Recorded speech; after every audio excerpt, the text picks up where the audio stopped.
UP की इस Lok Sabha seat पर अखिलेश ने एक तीर से कई निशाना लगाया। इस युवा प्रत्याशी को क्या मिलेगा लोकसभा का टिकट? बीजेपी में शामिल सपा नेताओं को लगेगा झटका। अखिलेश यादव ने इस युवा चेहरा पर लगा सकते हैं दांव। राजनीतिक चर्चा तेज। रागनी या प्रिया सरोज मछलीशहर की लोकसभा चुनाव में ताल ठोकने की कसी कमर। विरोधी नेताओं की इन दिनों नींद उड़ गई है। मछलीशहर की लोकसभा सीट पर सपा और बीजेपी के बीच होगी चुनावी जंग। बीजेपी सांसद खिलाफ एंटी इनकम्बेंसी हुई तेज। बीजेपी लगातार दूसरी बार चुनाव जीतकर हैट्रिक लगाने की तलाश में जुटी। सपा का यह चाल विरोधी नेताओं को लग सकता है बड़ा झटका। यूपी के जौनपुर में जिस तरीके से मछलीशहर की लोकसभा सीट पर राजनीतिक सुगबुगाहट इन दिनों फिलहाल तेज हो गई है।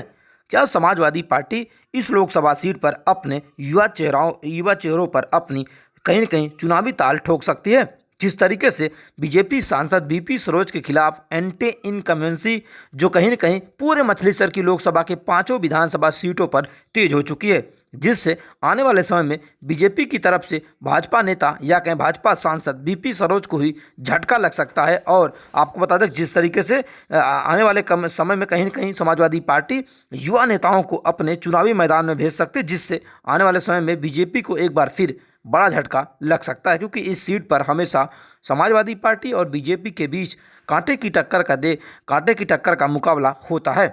लेकिन जिस तरीके से 2024 के लोकसभा चुनाव में क्या इंडिया गठबंधन की तरफ से जिस तरीके से मछलीशहर, मुगरा, बादशाहपुर, जिस तरीके से ये कह सकते हैं कि जो मछलीशहर की लोकसभा सीट पर प्रत्याशी के तौर पर कौन सबसे तेज होगा, विधायक रागनी सोनकर या सपा नेता प्रिया सरोज?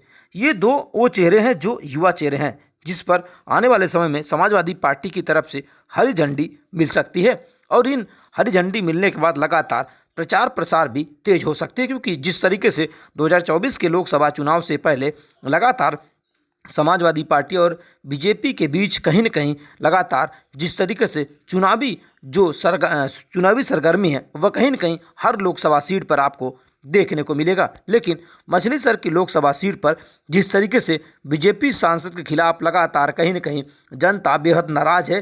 तमाम जो वादे थे, सड़क बनाने का वादा था, ओवरब्रिज बनाने का वादा था, वह आज भी अधूरा है, जिससे मछलीशहर की लोकसभा सीट की जनता बेहद नाराज है। और आने वाले समय में बीजेपी भी इस सीट पर किसी नए प्रत्याशी को चुनावी मैदान में भेज सकती है, जिससे समाजवादी पार्टी और बीजेपी के बीच कांटे की टक्कर देखने को मिलेगी।